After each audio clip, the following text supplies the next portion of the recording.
Umbes aasta aega tagasi käisin ma koolitamas ühe kõrgkooli juhtkonda. Ja tegemist oli siis koolitusega juhtmeeskonna tugevdamine, mille fookus on eelkõige sellel, kuidas moodi individualismi meeskonnas vähendada, et vähem inimesed keskenduksid ainult nagu oma tööle, oma valdkonnale ja suurendada tegelikult seda meie tunnet, et lõppkokkuvõttes me oleme mingisuguse organisatsiooni juhtkond, meil on siin ühine missioon ja keskendume ühiselt koostöös selle missiooni ellu rakendamisele. Mina võib-olla siis kerges sellises lihtsameelsuses hästi palju kasutasin sõna meeskond. Teie ikka meeskond, teil meeskond, sinu meeskond. Ja ootamatult ütleb siis üks pedagoog mulle, et vabandage, ma tahaks ühe kommentaari teha. Ütlesin, jah, palun. Ja ta ütleb, et ma ei tea, mis meeskonnast te räägite siin kogu aeg. Koolides ei ole meeskondi. Koolides on kollektiivid. Ma mõtlesin, et ta teeb nalja, et tegelikult see terminoloogia ei ole ju nii oluline, mida me seal kasutame. Aga täpsustasin siiski, et okei, et ma mõistan, aga mis nende kahe vahe siis on?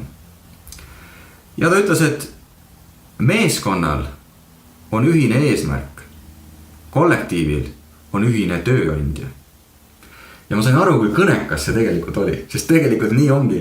Enamus meeskondi, kes tulevad meeskonna koolitusele, nad ei ole tegelikult meeskonnaks muutunud, nad on formaalsed meeskonnad, aga sisuliselt on nad tegelikult kollektiivid. Nendel on sama töökoht, nendel on sama juht, nendel on sama tööandja, aga tegelikult nendel igal ühel on individuaalne eesmärk. Minu töölõik, minu panus ja kõik see, mis siin mingid teisi inimesi või mis juhti või meeskonda puudutab, see ei ole tegelikult minu probleem. Meeskonnas, võtame näiteks kas või spordi analoogia, on olukord hoopis teine.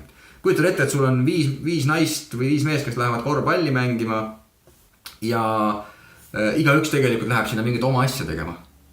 Keegi, kes ütleb, et ma olen kaitsja, ta ei jookse mitte kunagi näiteks vastase korvi alla, isegi kui tal oleks selleks võimalus. Või a la jalgpallis, sama absurdne. Sul on ründaja, kes põhimõtteliselt keeldub kaitsmast, sellepärast ütleb, et mul on ründaja. Aga kahjuks tava ärimaailmas on see igapäevane, et inimene, kellel on mingisugune tööülesanne fikseeritud, ta jääb sellesse kinni ja teda tegelikult ei huvita, et kas ma saaksin aidata oma kolleegi või mida ma saaksin rohkem teha, et jutumärkides siis võita, ehk siis et meeskond oma eesmärgid saavutaks. Nii et see on väga-väga hea mõttekoht sulle endale ka, kui sa küsid näiteks juhina või kolleegina, et kas meil täna on siis meeskond või on meil täna kollektiiv. Kas täna need inimesed, kes on minu meeskonna liikmed, kas me tunneme, et meil on tegelikult ka sama eesmärk, et kõik inimesed päriselt pingutavad selle ühise eesmärgi nimel ja nad oma käitumisega ka kinnitavad seda. Et ei ole tunda individualismi, ei ole tunda seda, et igaüks sikutab vaikselt nagu oma vankrit, vaid kõik mõtlevad kaasa, kõik arutavad, kõik on huvitatud sellest, et meeskonnal hästi läheb.